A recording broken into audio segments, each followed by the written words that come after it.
Friends, welcome back to my YouTube channel. ಇದು Rashmi's vlogs. ಇವತ್ತಿನ ದಿನ ಏನಂತ ಅಂದರೆ, ಇವತ್ತು ನಮ್ಮದು ವೆಡ್ಡಿಂಗ್ ಆ್ಯನಿವರ್ಸರಿ ಇದೆ. ಇವತ್ತಿನ ದಿನ ಹೇಗೆ ಕಳೆಯುತ್ತೆ ಅನ್ನೋದು ನೋಡ್ಕೊಂಡು ಬರೋಣ. ಎಲ್ಲರೂ ಹೇಗಿದ್ದೀರಾ? ನಾನು ಹಾಗೇ ಇದ್ದೀನಿ, ಏನು ಚೇಂಜಸ್ ಇಲ್ಲ. ಅದೇ ಸುಮಾರು ದಿನ ಆಯಿತು ಲಾಗ್ ಮಾಡ್ದೇನೆ. ಇವತ್ತು ಲಾಗ್ ಮಾಡ್ತಿದ್ದೀನಿ, ಬರೀ ಶಾರ್ಟ್ಸ್ನ ಬಿಡ್ತಾ ಕೂರ್ತಿದ್ದೆ. ಇವತ್ತು ಲಾಗ್ ಮಾಡ್ತಾಯಿದ್ದೀನಿ.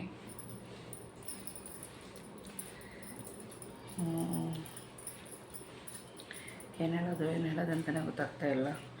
ಇವತ್ತು ಆ್ಯನಿವರ್ಸರಿ ಇದೆ, ಆದರೆ ಅದರ ಖುಷಿನೇ ಇಲ್ಲ. ಯಾಕಂದರೆ ಇವಾಗ ನಮ್ಮ ಪಪ್ಪ ಹೋಗಿ ಒಂದು 4 months ಕಂಪ್ಲೀಟ್ ಆಗಿದೆ. ಇವಾಗ 5 ರನ್ನಿಂಗ್. ಇವಾಗ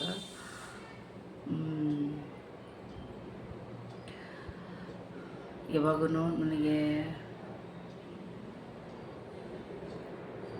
ಈ ದಿನ, ನನ್ನ ಬರ್ಡೇ ದಿನ, ಎಲ್ಲ ದಿನ ಹೇಗೆ ಕಳೀತಿತ್ತಂದರೆ,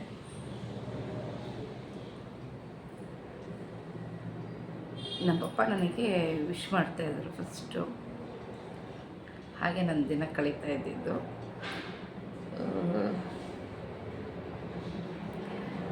ಇವತ್ತಿದ್ದು ನೋಡಿದ್ರೆ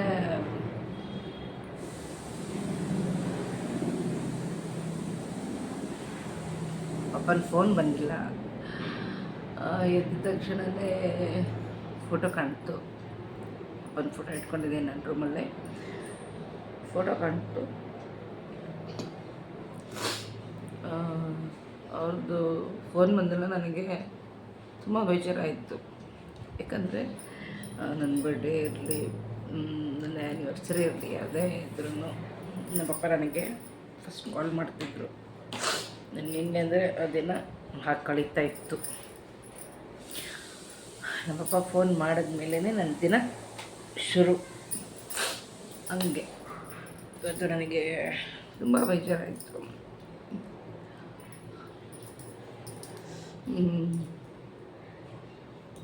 ಜನವರಿ ತಿಂಗಳಲ್ಲೇ ನನ್ನ ಪಪ್ಪನಿಗೆ ಜನವರಿ 26 ಹೇಗಾಗಿದ್ದು. ನನಗೆ ನನ್ನ ಬಾಯಲ್ಲಿ ಹೋದರು ಅಂತ ಹೇಳ್ತೇನೆ ಬಿಟ್ಟರೆ, ಈಗ ಬೇರೆ ರೀತಿ ಎಲ್ಲ ಹೇಳ್ತಾರಲ್ಲ, ನನಗೆಲ್ಲ ಆ ಥರ ಎಲ್ಲ ಹೇಳೋದಕ್ಕಲ್ಲ. ನನಗೆ ಮನಸ್ಸಾಗಲ್ಲ. ಹೋದರು ಅಂತ ಹೇಳ್ತೀನಿ ಅಷ್ಟೇ. ಜನವರಿ 26ಕ್ಕೆ ಪಪ್ಪನಿಗೆ ಹೀಗಾಗಿದ್ದು.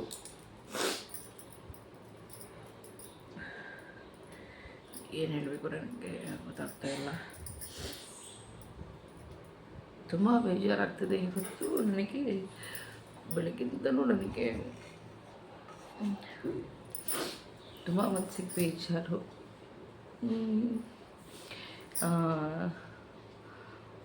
ಅದನ್ನೇ ಶೇರ್ ಮಾಡ್ಕೊಳಕ್ಕಂತ ಹೇಳ್ಬಿಟ್ಟು ಬಂದೆ.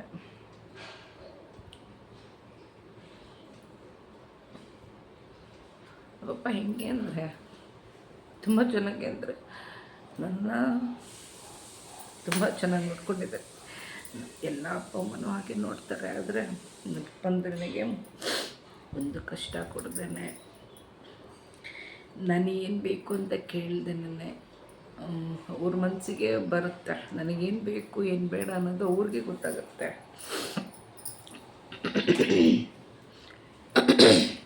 ಆ ಥರದ್ರಲ್ಲೇ ಗೊತ್ತಾಗ್ಬಿಟ್ಟು ನನಗೆಲ್ಲ ಕೊಡಿಸ್ತಾಯಿದ್ರು, ಮಾಡ್ತಿದ್ರು. ತುಂಬ ಪ್ರೀತಿಯಿಂದ ನೋಡೋರು.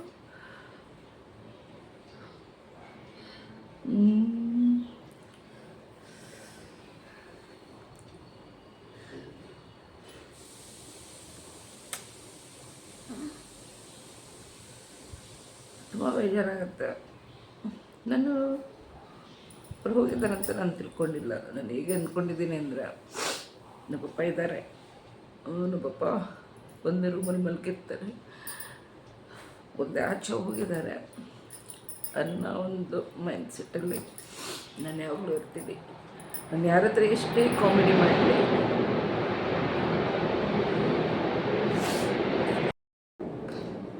ನನಗೆ ಯಾರ ಹತ್ರ ಎಷ್ಟೇ ಮಾತಾಡಲಿ, ಏನೇ ಕಾಮಿಡಿ ಮಾಡಿದೆ,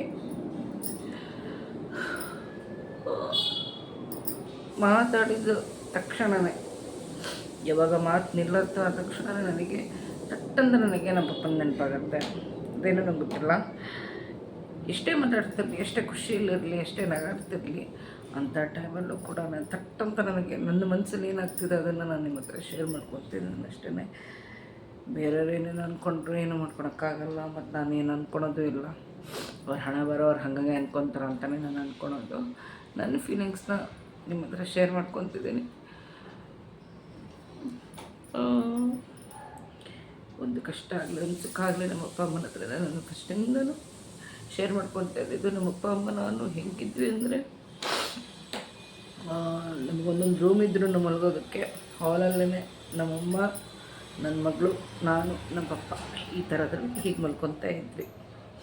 ನಮ್ಮ ಪಪ್ಪಂದು ನಮ್ಮಮ್ಮಂದು ನಂದು ಅದೆಷ್ಟು ಅಟ್ಯಾಚ್ಮೆಂಟ್ ಅಂದರೆ ಅದು ಹೇಳಬಾರ್ದು, ಆಗಿತ್ತು ಅಟ್ಯಾಚ್ಮೆಂಟ್ ಆಗಿದ್ದವಾಗ. ಒಬ್ಬರೂ ನಾವು ಕಳ್ಕೊತೀವಿ ಅಂದವಾಗ ಅದು ಸಿಗೋದು ಎಷ್ಟು ಬೇಜಾರಾಗುತ್ತೆ ಅನ್ನೋದು ಕಳ್ಕೊಂಡವರಿಗೆ ಗೊತ್ತು. ಮಾತಾಡ್ಬೋದು ಜನ ಹೆಂಗೆ ಬೇಕಾದ್ರೆ ಹಂಗೆ ಮಾತಾಡ್ತಾರೆ, ಮಾತಾಡಲ್ಲ ಅನ್ನೋದೇನು ನಾನೇನು ಹೇಳೋಣ. ಯಾಕಂದರೆ ಜನ ಹೆಂಗಿದ್ದರೂ ಮಾತಾಡ್ತಾರೆ, ಸರಿ ಇದ್ರೂ ಮಾತಾಡ್ತಾರೆ, ತಪ್ಪಿದ್ರೂ ಮಾತಾಡ್ತಾರೆ, ಹೇಗಿದ್ರೂ ಮಾತಾಡ್ತಾರೆ. ನಮ್ಮ ಅಪ್ಪನ್ನ ನಾನು ಕಳ್ಕೊಂಡಿರೋದು ನನಗೆ ಹೆಂಗೆ ಎನಿಸ್ಬಿಟ್ಟಿದೆ ಅಂದರೆ, ನನಗೇನು ಹೊಸ್ದಾಗಿ ಬದುಕ್ತಿದ್ದೀನೇನು, ಇವಾಗ ಹುಟ್ಟಿ ಬಂದಿದ್ದೀನಿ. ಈಗ ಯಾರೋ ಹೊಸದಾಗಿ ನನಗೆ ಪ್ರೀತಿ ತೋರಿಸ್ತಿದ್ದಾರೆ, ಹೊಸ್ದಾಗಿ ಪ್ರೀತಿ ಯಾರೋ ನಮಗೆ ತೋರಿಸ್ತಾರೆ ಅನ್ನಂಗೆ. ಅಂದರೆ ಹೆಂಗಂದರೆ ನಾವೀಗ ಹುಟ್ಟು ಬರ್ತೀವಿ, ನಮಗೆ ಯಾರೂ ಗೊತ್ತಿರಲ್ಲ, ಏನೂ ಇಲ್ಲ. ಆ ಟೈಮಲ್ಲಿ ಹೆಂಗಾಗುತ್ತೆ ಅಂದರೆ, ನಮಗೆ ಯಾರೋ ಹೊಸ್ದಾಗಿ ಪ್ರೀತಿ ನನಗೂ ಹೊಸ್ದಾಗಿ ಯಾರು ಪ್ರೀತಿ ತೋರಿಸ್ಬೇಕು, ಆ ಥರದ್ರಲ್ಲಿ ನಾನು ಬದುಕ್ತಾ ಇರೋದು. ಹೇಗಂದರೆ ನನಗೆ ಯಾರೂ ಇಲ್ಲ ಅನ್ನೋ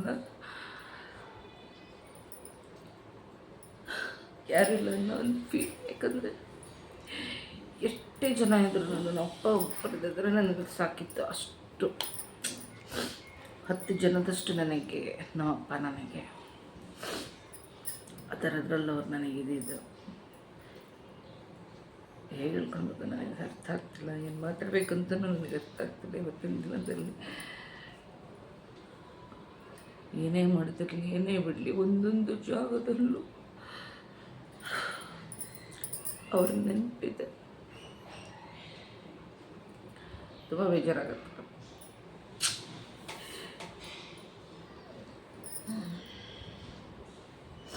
ನನಗೆ ಇವತ್ತು ಬೆಳಗ್ಗೆಯಿಂದ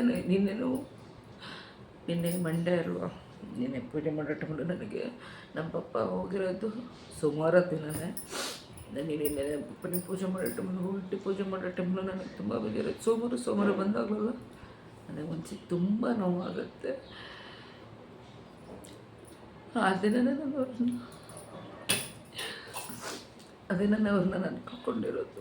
ಹಾಗಾಗಿ ನನಗೆ ಆ ದಿನ ಸೋಮವಾರ ಅನ್ನೋ ದಿನ ಬಂದರೆ ನನಗೆ ತುಂಬ ಅಂದರೆ ತುಂಬ ನೋವಾಗುತ್ತೆ. ನನಗೆ ಹೆಂಗಾಗಿದೆ ಅಂದರೆ, ನನಗೆ ಬದುಕಕ್ಕೆ ಆಸೆ ಇಲ್ಲ. ಮುಂದೆ ನನಗೆ ಸೂಸೈಡ್ ಮಾಡ್ಕೊಳಕ್ಕಂತೂ ಆಸೆನೇ ಇಲ್ಲ. ನನ್ನ ಜೀವ ಪಟ್ಟಂತ ಹೋಗ್ಬೇಕು. ಸೂಸೈಡ್ ಆಗೋದು ಇದು ನನಗೆ ಇಷ್ಟ ಆಗಲ್ಲ, ಮಾಡ್ಕೊಳಲ್ಲ. ಆದರೆ ನನಗೆ ಹೆಂಗಾಗಿದೆ, ಹೋಗ್ಬಿಡ್ಬೇಕು, ಪಟ್ಟಂತ ಜೀವ ಹೋಗ್ಬಿಡ್ಬೇಕು. ನನಗಿವಾಗ ನನ್ನ ಮಗಳು ಬೇರೆ ಇದ್ದಾಳೆ, ಆ ಮಗಳು ಮುಖನ್ನು ನಾನು ಇದೇನೇ ಬಿಟ್ಟರೆ, ನನಗೊಂದು ಮಗು ಇರಲಿಲ್ಲ ಅಂದಿದ್ದೆ, ಅದ್ರ ಕಥೆನೇ ಬೇರೆ ಆಗ್ತಿತ್ತು. ಅವಳಿಂದ ಸಣ್ಣವಳು, ಅವಳ ಜೀವನ ನಾನು ನೋಡಬೇಕು.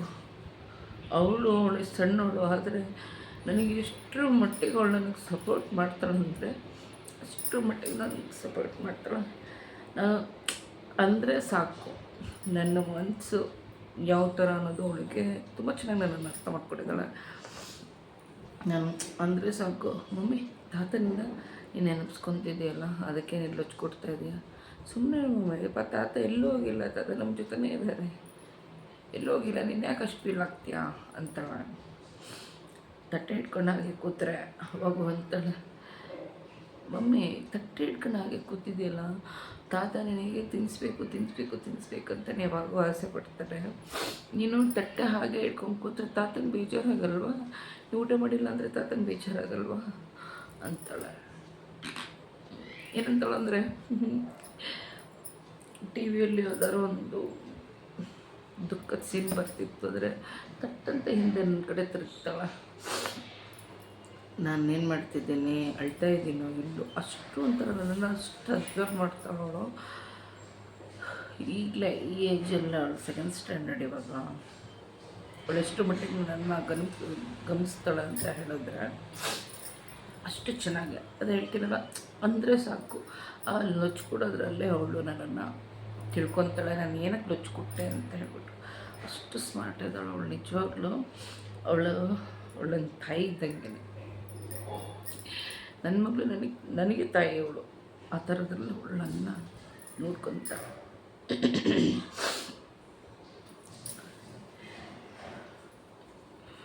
ಏನೇನೋ ಆಸೆ ಇಟ್ಕೊಂಡೆ,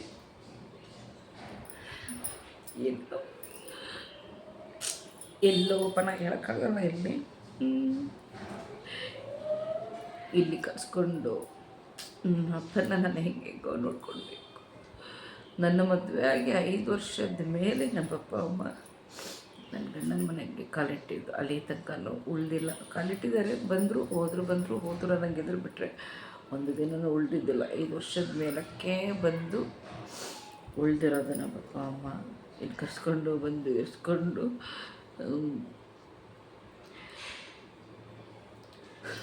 ನೋಡ್ಕೊಳ್ಬೇಕು, ನಾನು ಚೆನ್ನಾಗಿ ನೋಡ್ಕೊಳ್ಬೇಕು ನಮ್ಮಪ್ಪ ಅಮ್ಮ ನಾನು ಚೆನ್ನಾಗಿ ನೋಡ್ಕೊಳ್ಬೇಕು ಅನ್ನೋ ಒಂದು ತುಂಬ ಒಂದು ಆಸೆ ಇಟ್ಕೊಂಡಿದ್ದೆ. ಇವಾಗ ಹಿಂಗನ್ಸುತ್ತೆ ಅಂದರೆ ಈಗ ಪಪ್ಪ ಬೇಕು ಅಂದರೂ ಇಲ್ಲ, ಮಾತಾಡಬೇಕು ಅಂದರೂ ಇಲ್ಲ. ನಾನು ಹೆಂಗೆಂಗೋ ಇಟ್ಕೊಳ್ಬೇಕಂತ ಆಸೆ ಇದೆ ನಮ್ಮ ಪಪ್ಪನ. ಯಾವುದಕ್ಕೂ ಒಂದು ಕೆಲವರು ಚಾನ್ಸ್ ಮಾಡಿಕೊಟ್ಟಿಲ್ಲ. ಅದನ್ನು ಸಾಯೋ ತನಕ ಮರೆಯಲ್ಲ. ಬೇಜಾರಾಗತ್ತೆ ಮನಸ್ಸು, ತುಂಬ ಬೇಜಾರಾಗುತ್ತೆ ನನಗೆ. ಅದನ್ನು ನೆನೆಸ್ಕೊಂಡ್ರೆ ನನಗೆ ಅಷ್ಟೇ ಬೇಜಾರಾಗುತ್ತೆ. ಒಂದೊಂದು ನೆನಪು ಹೀಗೆ ಕಾಡ್ತಿದ್ದಾವೆ ಅಂದರೆ ನಿಜ. ನಾನು ಅದು ಹೇಳ್ತೀನಿ, ನಾನು ಒಂದು ಮಾತು ಮುಗಿಸೋದು ಕೂಡ ಥಟ್ಟಂತ ನಮ್ಮ ಪಪ್ಪ ನೆನಪಾಗತ್ತೆ. ಆ ಥರ ಯಾರಾದ್ರೂ ಹತ್ರ ಮಾತಾಡಲಿಲ್ಲ, ಎಷ್ಟೇ ನಗಾಡ್ತಾ ಇರಲಿ. ನಾನು ನಮ್ಮದು ಪ್ರ್ಯಾಂಕ್ ಒಂದು ಮಾಡಿದ್ದೆ. ನನ್ನ ಫ್ರೆಂಡ್ ಅನಿ ಅಂತ ಹೇಳ್ತಿದ್ದಲ್ಲ, ಅವಳಿಗೆ ಪ್ರ್ಯಾಂಕ್ ಮಾಡಿದ್ವಿ. ಆ ಟೈಮಲ್ಲಿ ನನಗೆ ಎಷ್ಟು ನಗಾಡಿದ್ದೀನೋ ನನಗೆ ಗೊತ್ತಿಲ್ಲ, ಅಷ್ಟು ನಗಾಡಿದ್ದೀನಿ. ಆ ನಗುವಲ್ಲೂ ನನಗೆ ನಮ್ಮ ಪಪ್ಪನ ನಾನು ಎಷ್ಟು ನೆನೆಸ್ಕೊತಿದ್ದೆ ಅಂದರೆ, ನಾವು ನಮ್ಮ ಮನೇಲಿದ್ದಾಗ ಅಷ್ಟು ಕಾಮಿಡಿ ಅಂದರೆ ಕಾಮಿಡಿ. ನಮ್ಮದೊಂಥರ friendly family. ನಾನು ನಮ್ಮ ಪಪ್ಪ ಅಮ್ಮ ಅಣ್ಣ ಫ್ರೆಂಡ್ಲಿ ಫ್ಯಾಮಿಲಿ. ಮದುವೆ ಆದಮೇಲೆ ಏನೇನೋ ಆಗುತ್ತೆ ಬಿಟ್ಟರೆ ಅದರೊಳಗೆ ನಮ್ಮದು ಲೈಫ್ ಇರುತ್ತಲ್ಲ, ಅದು ಸೂಪರ್. ಬೇಕು ಅಂದ್ರೂ ಅದು ಇವಾಗ ಸಿಗಲ್ಲ, ಹಾಗಿರುತ್ತೆ. ಏನೋ ನನಗೆ ಇವತ್ತು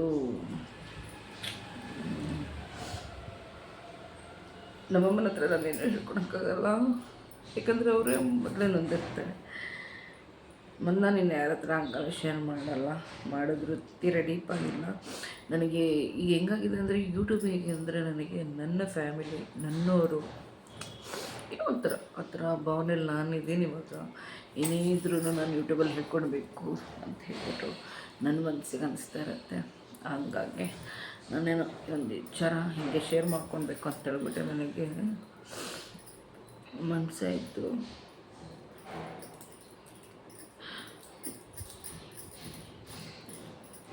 ನನಗೆ ಇನ್ನೂ ಓಪನಾಗಿ ಮಾತಾಡೋಣ ಅಂತ ಹೇಳ್ಬಿಟ್ಟು ಮನಸ್ಸಾಗತ್ತೆ. ಆದರೆ ಕೆಲವು ವಿಚಾರ ಅದನ್ನು ಇಟ್ಕೊಳ್ಬೇಕಾಗತ್ತೆ, ಓಪನಾಗಿ ಹೇಳ್ಕೊಳಕ್ಕಾಗಲ್ಲ. ಏನು ಯಾರು ಹೆಂಗಾರ ಸಾಯ್ಲಿ, ಬಟ್ ನಾನು ಬಂದು ಕಳ್ಕೊಂಡಾಯಿತು.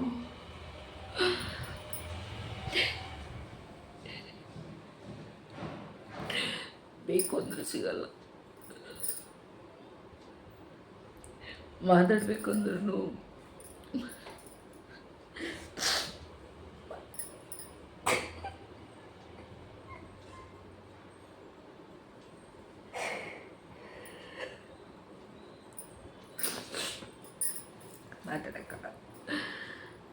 ಮಾತಾಡೋಕ್ಕಾಗಲ್ಲ. ಹೆಂಗೆ ಅಂದರೆ ನಮ್ಮಪ್ಪಂದೊಂದು ಫೋನ್ ಬರಲ್ಲ, ಪಾಪ ಪಾಪ ಅಂತ ನಾನು ಹೇಳ್ಕೊಳಕ್ಕಾಗಲ್ಲ.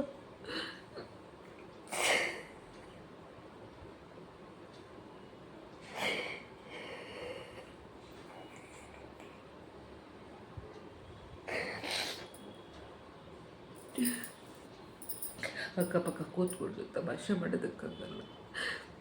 ನಾನು ನಮ್ಮಪ್ಪ ನಮ್ಮಮ್ಮ ಕೂತ್ಕೊಂಡು ಎಷ್ಟು ತಮಾಷೆ ಮಾಡ್ತಿದ್ವಿ ಗೊತ್ತಾ, ತುಂಬ ತಮಾಷೆ ಮಾಡ್ತಿದ್ವಿ. ನಾವು ಕೂತ್ಕೊಂಡ್ವಿ ಅಂದರೆ ಸಾಕು, ನಮ್ಮಪ್ಪ ಅಂತೂ ಫುಲ್ ಕಾಮಿಡಿ. ನಿಜ ಅಂತ ಮನುಷ್ಯ ನಾನು ಕಳ್ಕೊಂಡಿದ್ದೈತಲ್ಲ.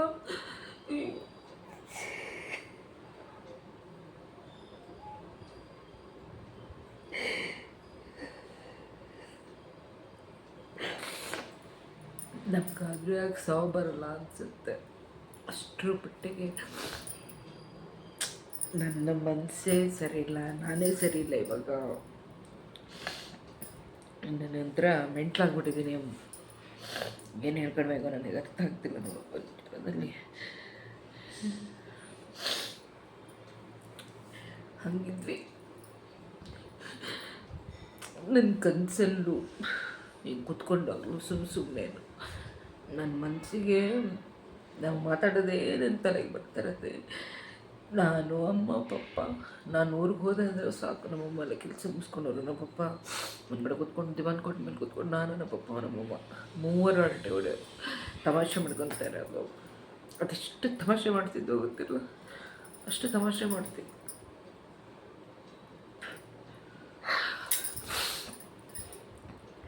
ಅಯ್ಯೋ ನನಗೆ ತಲೆ ಕೆಟ್ಟು ಹೋಗ್ಬಿಟ್ಟಿದೆ.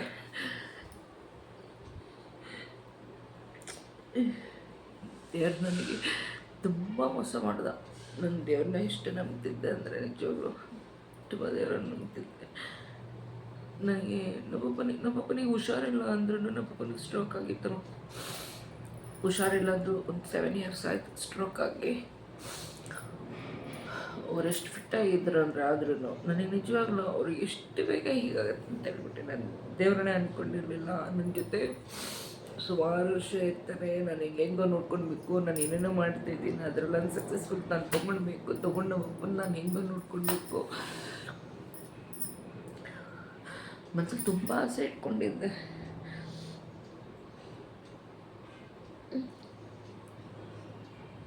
ಕೆಲವರು ಅಂತಾರೆ, ನನ್ನ ಕೇಳಿದ್ದೆ ಯಾರೂ ಅಲ್ಲ, ನನ್ನ ಕಿವಿ ಬಿದ್ದಿದ್ದು ಒಂದೇ ಒಬ್ಬರು ಬಾಯಲ್ಲೇ ನಾನು ಕೇಳಿರೋದು. ಏನೋ ಸಿಂಪತ್ತಿ ಪಡ್ಕೊತೀನಿ ನೀನು ಅಂತ ಅಂದಿದ್ರು ಒಬ್ಬರು.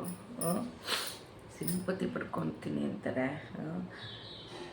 ನಾವು ಹೇಗಿದ್ವಿ, ನಾವು ಹೇಗೆ ಬೆಳೆದ್ವಿ ನಮ್ಮ ಅಪ್ಪ ಅಮ್ಮನ ಜೊತೆ, ಅದು ನಮಗೆ ಮಾತ್ರ ಗೊತ್ತು. ಯಾಗ ನನ್ನ ಮಕ್ಕಳು ಸಿಂಪತ್ತಿ ಪಡ್ಕೊತೀಯ ಹಾಗೆಲ್ಲ ಅಂದವಾಗ ನಾನು ಅದಕ್ಕೆ ನಿಜವಾಗ್ಲೂ ಅದು ಆದವರಿಗೆ ಗೊತ್ತಿರುತ್ತೆ. ಕಳ್ಕೊತೀವಲ್ಲ, ಕಳ್ಕೊಂಡವಾಗಲೇ ಆ ಪೇನೇನು ಅನ್ನೋದು ಗೊತ್ತಾಗತ್ತೆ. ಬಿಟ್ಟರೆ ಇಟ್ಕೊಂಡಾಗ ಈ ಥರ ಯಾರು 1000 ಜನನೇ ಹಿಂಗೆ ಮಾತಾಡ್ತಾರೆ, ಹೇಳೋಕ್ಕಾಗಲ್ಲ, ಮಾತಾಡ್ತಾರೆ. ಯಾಕಂದರೆ ಆ ನೋವು ಏನು ಅನ್ನೋದು ಗೊತ್ತಿರಲ್ಲ. ನಾವು ಸುಮ್ಮನೆ ಫಿಲಮ್ ನೋಡಿದಾಗ ಯಾರಿಗೇನಾಯಿತು ಅಂದರೆ ನಮಗೆ ಅಷ್ಟು ಅಳು ಬರುತ್ತೆ. ಅಂಥದ್ರಲ್ಲಿ ನಮ್ಮನ್ನು ಪ್ರಾಣಕ್ಕಿಂತ ಹೆಚ್ಚಾಗಿ ನಮ್ಮನ್ನು ಪ್ರೀತಿಸ್ತಾ ಇರ್ತಾರೆ. ನಾವು ಅವ್ರನ್ನ ಅಷ್ಟೇ ಪ್ರೀತಿಸ್ತಾ ಇರ್ತೀವಿ. ಅಂತನ್ನ ನಾವು ಕಳ್ಕೊಂಡವಾಗ ಅದೆಷ್ಟು ನೋವಾಗತ್ತೆ ಅನ್ನೋದು ಕಳ್ಕೊಂಡವರಿಗೆ ಗೊತ್ತು.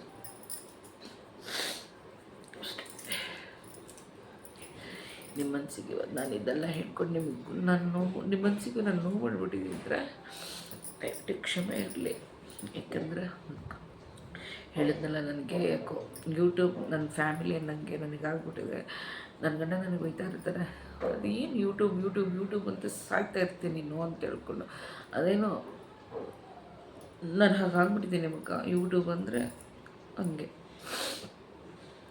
ನನ್ನ ಲೈಫ್ ಆ ಥರದ್ರಲ್ಲಿ ಹಾಗೆ ತಿಳ್ಕೊಂಡ್ಬಿಟ್ಟಿದ್ದೀನಿ. ಏನು ಮಾಡೋಣ, ನನ್ನದು ಏನಾರು ಒಂದು ಮಾಡ್ಬೇಕಂತ ಹೇಳಿದ್ರೆ ಅದು ಆಗೋ ತನಕ ನಾನು ಬಿಡಲ್ಲ. ಆ ಥರ ಹಠ ಮಾಡಿ ನಾನು ಯಾರೇನೇ ಅಂದರೂ ನಾನು ಇದನ್ನು ಬಿಡಲ್ಲ, ಮಾಡೇ ಮಾಡ್ತೀನಿ. ನಮ್ಮ ಪಪ್ಪನಿಗೆ ಇಷ್ಟ ಆಗಿದ್ದಿದ್ದು ಯೂಟ್ಯೂಬ್ ನಮ್ಮ ಪಪ್ಪನಿಗೆ ಇಷ್ಟ ಆಗಿತ್ತು. ನಾ ಮಾತಾಡೋದು ಎಲ್ಲ ನಮ್ಮ ಪಪ್ಪ ನನಗೆ ಹೇಳೋರು. ಮನೇಲಿ ನಾನು ಏನಾರು ಅಡುಗೆ ಮಾಡ್ತಾಯಿದ್ದೋ ಅಷ್ಟೇ, ಏನಾರು ಒಂದು ಒಳ್ಳೆ ಕಮೆಂಟ್ ಮಾಡ್ತಾಯಿದ್ರು. ಅಡುಗೆ ಮಾಡೋ ಟೈಮಲ್ಲೂ ಅಷ್ಟೇ ಎಷ್ಟು ತಮಾಷೆ ಮಾಡೋರು ಅಂದರೆ ಅಷ್ಟೇ ತಮಾಷೆ ಮಾಡೋರು, ಹಾಡು ಹೇಳೋರು. ನಮ್ಮನೆಲ್ಲ ಕಳೆನೇ ಇಲ್ಲ ಇವಾಗ. ಆ ಮನೆಗೆ ಹೋಗಬೇಕು. ನಮ್ಮಮ್ಮ ಇದ್ದಾರೆ, ನಮ್ಮಮ್ಮ ಜೊತೆ ಚೆನ್ನಾಗಿರ್ಬೇಕು ಒಂದು ಇಂಟೆನ್ಷನಿಗೆ ನಾನು ಹೋಗ್ತೀನಿ. ಆ ಮನೇಲಿ ನಿಜವಾಗ್ಲೂ ಒಂದು ದಿನ ಇರೋದಕ್ಕಾಗಲ್ಲ. ಯಾಕಂದರೆ ನಮ್ಮಪ್ಪ ಇದ್ದಿದ್ದು ನನ್ನೇ. ನಾವು ಹೇಗೆ ಒಂದೊಂದು ಜಾಗದಲ್ಲೂ ಅದು ಎಷ್ಟು ನೆನಪಿದೆ ಅಂದರೆ ನಮಗೆ ಅಷ್ಟು ನೆನಪಿದೆ. ದೇವ್ರು ನನಗೆ ತುಂಬ ಮೋಸ ಮಾಡಿಬಿಟ್ಟೆ. ನಾನು ಇಷ್ಟು ಬೇಗಲ್ಲ ಹಿಂಗೆಲ್ಲ ಆಗುತ್ತೆ ಅನ್ನೋದನ್ನು ನಾನು ಅಂದ್ಕೊಂಡಿರಲಿಲ್ಲ. ಅವ್ರು ಚೆನ್ನಾಗಿದ್ರು. ಜನ್ರಲ್ ಚೆಕಪಿಗೆ ಅಂತ ಹೋದವರು ಆ್ಯಂಬುಲೆನ್ಸಲ್ಲಿ ಈ ಥರ ನಾವು ಕರ್ಕೊಂಡು ಬಂದುಬಿಟ್ವಿ.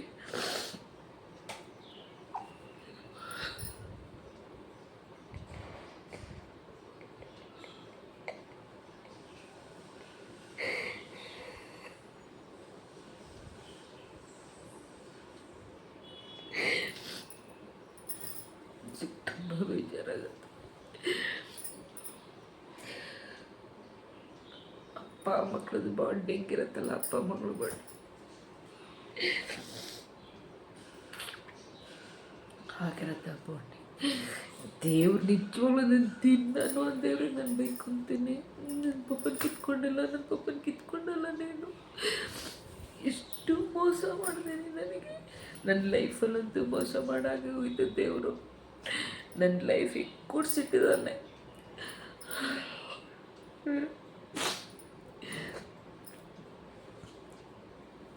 ಎಲ್ಲದಕ್ಕೂ ನನ್ನ ಪಪ್ಪ ನನಗೆ ಆಗ್ತಾಯಿದ್ರು.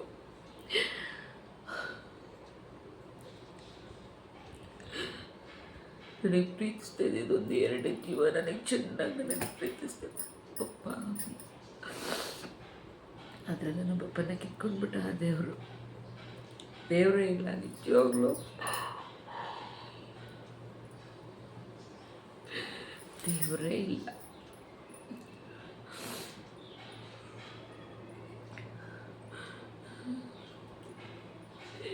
ನನಗೆ ಫೋಟೋ ನೋಡ್ತಿದ್ದಾಗಂತ ನನ್ನ ಪಪ್ಪ ನಿಜವಾಗ್ಲೂ ನನಗೆ ಫೋಟೋ ನೋಡೋಕ್ಕೆ ಆಗಲ್ಲ, ಅಷ್ಟು ಬೇಜಾರಾಗುತ್ತೆ.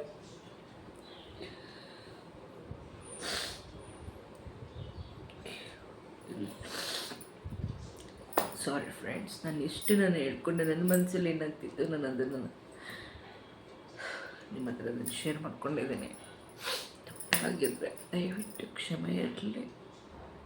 ಏನು ನನ್ನ ಮನಸ್ಸಿಗೆ ತುಂಬ ನೋವಿದೆ. ಯಾಕಂದರೆ ನನ್ನದು ಬರ್ಡೇ ಆಗಲಿ ಆ್ಯನಿವರ್ಸರಿ ಆಗಲಿ ಯಾವುದಾದ್ರೂ ಫಸ್ಟ್ ಕಾಲ್ ಬರ್ತಿತ್ತು ಪಪ್ಪಂದು. ಆ ಕಾಲ್ ಬಂದಮೇಲೆ ನನ್ನ ದಿನಚರಿ ನನಗೆ ಕಂಟಿನ್ಯೂ ಆಗ್ತಿತ್ತು. ಇವತ್ತು ನಮ್ಮ ಪಪ್ಪನ ಕಾಲ್ ಬಂದಿಲ್ಲ. ನಮ್ಮ ಪಪ್ಪನ ಫೋನ್ ಬರೋಲ್ಲ ನನಗೆ.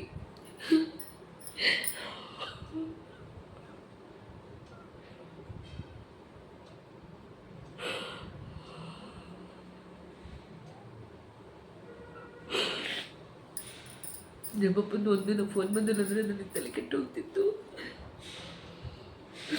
ಇವಾಗ ಪರ್ಮನೆಂಟ್ ಆಗಿ ನನಗೆ ಪಪ್ಪನ ಫೋನ್ ಬರಲ್ಲ.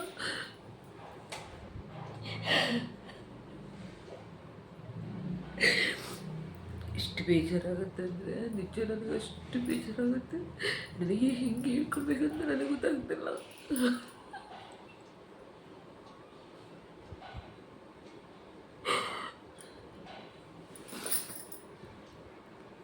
ಇಲ್ಲ, ನನಗೆ ನಿಜವಾಗ್ಲೂ ದೇವ್ರ ಮೇಲೆ ನಂಬಿಕೆನೇ ಹೋಗ್ಬಿಟ್ಟಿದೆ.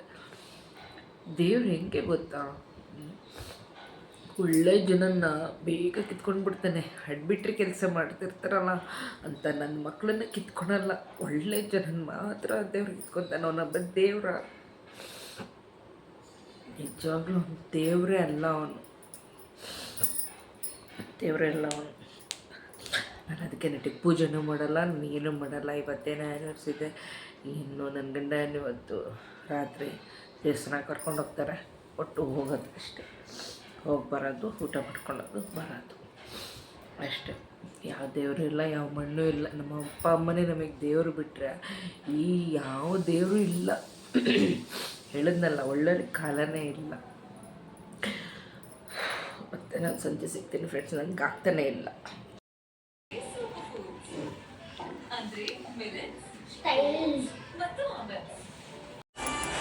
ಈ ಥರ ಒಂದು ಯಾಕೆ ವೀಡಿಯೋ ಮಾಡಿದ್ದೀನಿ ಅಂದರೆ, ನಮ್ಮಮ್ಮ ಕೊಡ್ಸಿರೋದೇ ಡ್ರೆಸ್ ನಾನು ಊರಿಗೆ ಹೋದವಾಗ 2 ಕೊಡಿಸಿದ್ದಾರೆ. ಇನ್ನೊಂದಿದೆ ಪಿಂಕ್ ಕಲರ್ದಂತು, ಅದನ್ನು ನಾನು ಹಾಕ್ಕೊಂಡಿಲ್ಲ. ಇದನ್ನು ಹಾಕ್ಕೊಂಡು ನನಗೆ ಕಂಟಿನ್ಯೂ ನಮ್ಮಮ್ಮನಿಗೆ ತೋರಿಸ್ಬೇಕು ಅಂತ ಹೇಳ್ಬಿಟ್ಟು ಈ ರೀತಿ ಒಂದು ವೀಡಿಯೋ ಮಾಡಿಕೊಂಡೆ. ಅಮ್ಮ ನೋಡಿದ್ರಿಲ್ಲ ನಾನು ಹಾಕ್ಕೊಂಡಿರೋದು, ಅದಕ್ಕೋಸ್ಕರ ಇವತ್ತು ಕೂಡ ಹೇಗೇಗೋ ವೀಡಿಯೋ ಮಾಡಿದ್ದೀನಿ. ಯಾಕಂದರೆ ಒಂದು ಮನಸ್ಸಿರಲಿಲ್ಲ. ಹಾಗೆ ಇನ್ನೊಂದು ಮನೆ ಜೊತೆ ಹೋದ್ವಿ ಅಂದರೆ ನೆಟ್ಟಿಗೆ ವೀಡಿಯೋ ಮಾಡೋದಕ್ಕೆ ಬಿಡಲ್ಲ ಅವರು.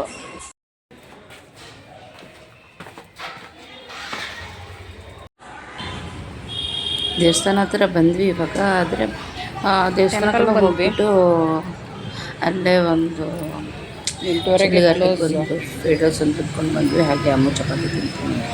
ಅಮ್ಮ ಇಲ್ಲೇನೋ ಚೋಲೆ ಕೇಳಿದ್ರೆ ಚೋಲೆ ಇಟ್ಟರೆ ಆಗಲಿಲ್ಲ, ಅದಕ್ಕೆ ಚಪಾತಿ ತಿಂತೀನಿ ಅಂದರು. ಸರಿ ಅಂತ ಬಂದರೆ ಇದೇನೋ ಒಂದು ಹುಳ, ಏನು ಅಂತ ಗೊತ್ತಾಗ್ತಾ ಇಲ್ಲ. ಗೊತ್ತಿದ್ದವ್ರು ಕಮೆಂಟ್ ಮಾಡಿ.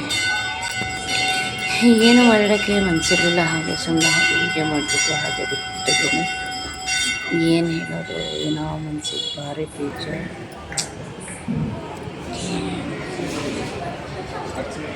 ಏನು ಮಾಡೋಕ್ಕೂ ಮನಸ್ಸಿಲ್ಲ, ಏನು ಮಾಡೋಕ್ಕಂತ ಗೊತ್ತಾಗಲ್ಲ, ಏನೂ ಇಲ್ಲ. ಇದೊಂಥರ ನಾವು ಸಾಯೋ ತನಕ ಅದಕ್ಕೆ ಹೊರಗೆ ಬಿದ್ದೇ ಇರುತ್ತೆ. ಇನ್ನೂ ನಾವು ಸತ್ತ ಮೇಲೆ ಹೋಗೋದು.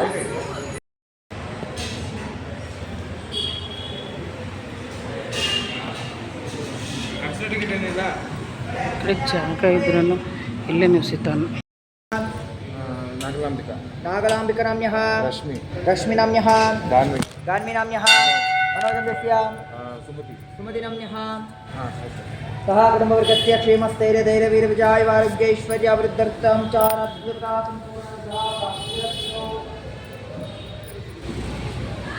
ನಿಮ್ಮನ್ನು ಹಿಡಿಯಲ್ಲ, ದೇವ್ರು ಮಾತ್ರ ಹಿಡಿತೀನಿ.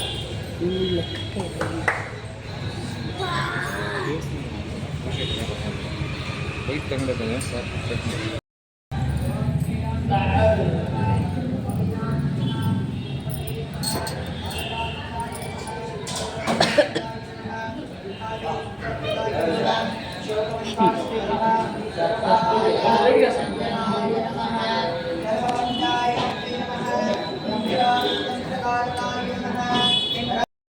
राष्ट्रां धारयता ध्रुवं सा सप्रकाश्य महादेव सर्वान्तस्थिरापः सभाभ्यन्तरं ज्योतिर्दीपोऽयं प्रतिगृह्यता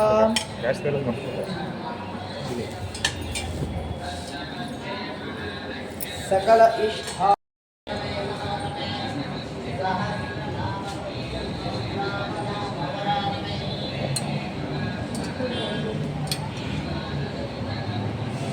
यजमानस्य दीर्घायुरारोग्य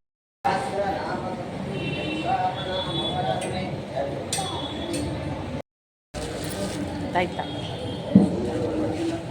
शान्तिरस्तु पुष्टिरस्तु तुष्टिरस्तु आयुष्यमस्तु अभिज्ञमस्तु आरोग्यमस्तु आयुष्यमस्तु दीर्घायुष्यमस्तु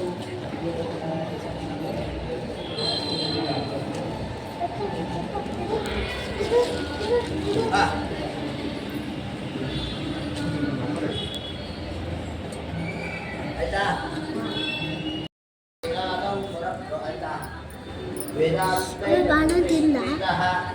ಸಣ್ಣ ತಿನ್ನು, ದೊಡ್ಡದು ಬೇಡ.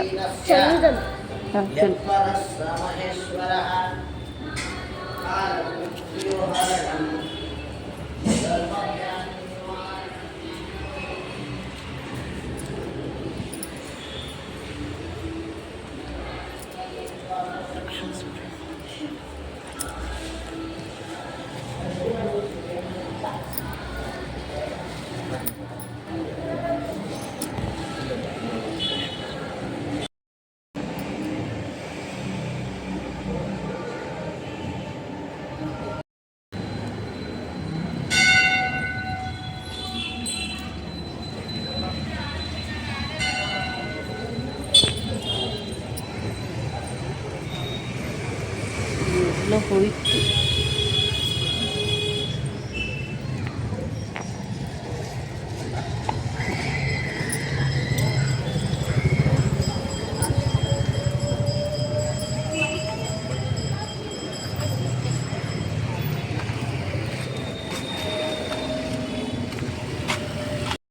ಇಲ್ಲೆಲ್ಲ ಏನೋ ಬರುತ್ತೆ ಕಣೆ.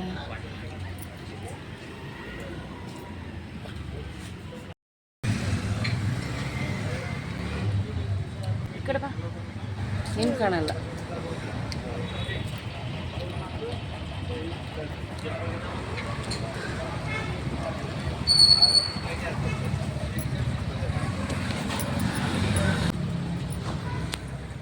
ಇಲ್ಲಿ ಕಾಣಲ್ಲ ಕಣೆ.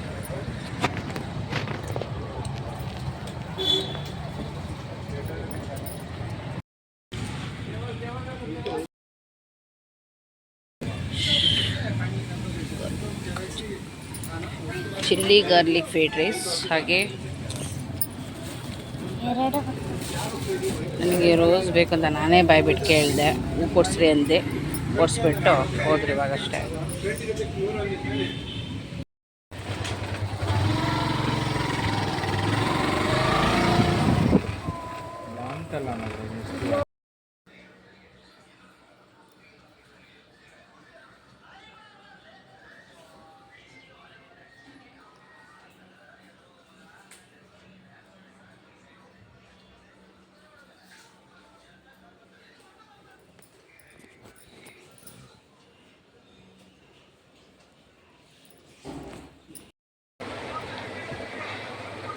ಇವಾಗ ಮನೆ ಬಂದ್ವಿ. ಈ ವಿಡಿಯೋ ಇಷ್ಟದಲ್ಲಿ ಲೈಕ್, ಶೇರ್ ಆ್ಯಂಡ್ ಕಮೆಂಟ್ ಮಾಡಿ. ಹಾಗೆ ನಮ್ಮ ಚಾನಲ್ನ ಯಾರು ಸಬ್ಸ್ಕ್ರೈಬ್ ಮಾಡ್ಕೊಂಡಿಲ್ಲ ದಯವಿಟ್ಟು ನಿಮ್ಮದೇನು ಸಬ್ಸ್ಕ್ರೈಬ್ ಮಾಡ್ಕೊಂಡು ವಿಡಿಯೋ ವಾಚ್ ಮಾಡಿ ಅಂತ ಹೇಳ್ಬಿಟ್ಟು ಕೇಳ್ತಾ ಇದ್ದೀನಿ. ನೆಕ್ಸ್ಟ್ ವಿಡಿಯೋದಲ್ಲಿ ಮತ್ತೆ ನಾನು ಸಿಗ್ತೀನಿ. ಎಲ್ಲರಿಗೂ ನಮಸ್ಕಾರ.